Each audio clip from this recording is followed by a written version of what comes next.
Devil May Cry 5 feels like the purest distillation of what games are. More so than any other AAA game I've played recently, it carries the mantle of being an entertaining and tightly made experience that was the philosophy behind all game design not so long ago. Nintendo do a pretty good job of reaching the same goal a lot of the time, but since their games are mostly geared towards younger audiences, they're usually missing that dumbass bullshit that I love so much. Where Nintendo's fun is in a wholesome, bright, and mostly innocent sort of way, DMC5's fun is in a darker, more satirical, over-the-top insane, fighting nightmare creatures with dual-wielded motorcycle buzzsaws and quoting William Blake kind of way. Modern games aimed at anyone old enough to be legally tried as an adult are so fucking boring these days. They're all presented as gritty prestige drama TV shows that take themselves way too seriously and ask us to do the same. Some of them do have amazing writing and characters, but the devout focus on realism in the story and gameplay often causes the fun to be sapped out of the experience. If I don't get a ridiculously oversized sword and a gun, what's even the point? Where most adult games aim to imitate current television trends, DMC5 comes across like the best 80s action movie, where every single moment is cranked up to 11 and the action sequences are both engaging and so fucking stupid you can't help but laugh at them. The story is broadly about a young man who gets his arm stolen and is kind of pissed off, but then Dante from Devil May Cry calls him a dead weight, and then he really gets pissed off.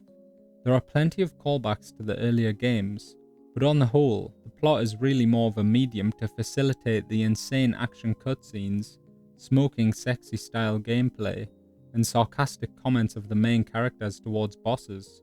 Looks like we're gonna need a bigger leash. It wears its ridiculousness with pride on its sleeve, and is all the more endearing for it. I usually hate cutscenes, but even I found myself looking forward to them just to see what stupid shit would happen next. As with every game I like, the gameplay is where it really shines, and DMC5 takes melee combat to a whole new level. In true hack and slash style, you destroy everything in your path, yet where most games in the genre give you a couple of buttons to mash to perform the same moves again and again, Devil May Cry gives you a huge selection of moves to slowly unlock for 4 unique characters which can be chained and comboed in a variety of interesting ways. The combat is just as over the top as everything else in the game. Nero has a sword with a motorcycle engine in it and a gun that shoots 2 bullets at once, and a robot arm that can slow time or fly around like the Phantom Pain. Dante has the aforementioned motorcycles, and a pair of gloves that can go on fire, and a staff that is also nunchucks, and 4 separate styles that change how he plays. And the rocket launcher you unlock isn't even his craziest ranged weapon. And V kind of sucks, but he quotes poetry, and they all have stupidly badass moves that perfectly complement their stupidly badass weapons. The huge variety of offensive abilities seems daunting at first, but it's actually pretty intuitive. You unlock the moves at a slow and steady pace, and they almost always use just a single button press combined with a directional movement on the left stick to pull off.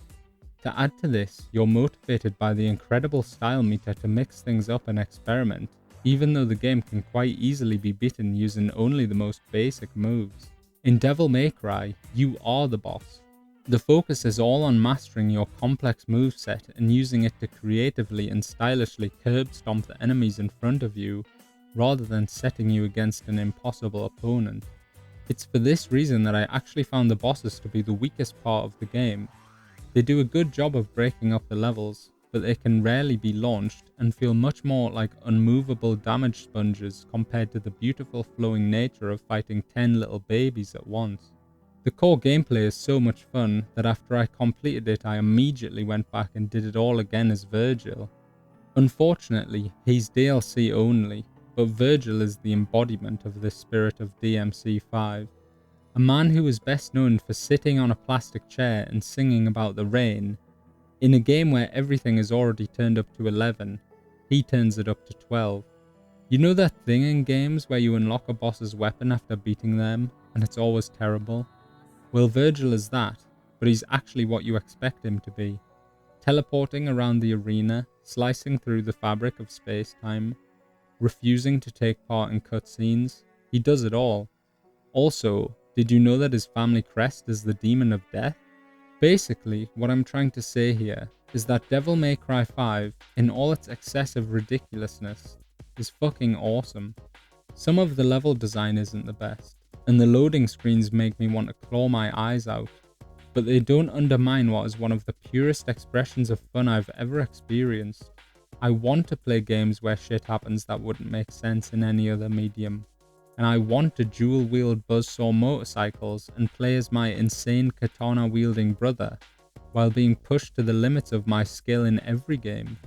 It sounds like it's all for laughs, but it's genuinely these over-the-top games and moments that provide me with the most fun and memorable experiences, and make me happy that I love games so much. Over the years, the graphics may have improved, but Devil May Cry hasn't lost one drop of its identity. Thank you for watching. Peace. Comment this time. There is no after video comment this time.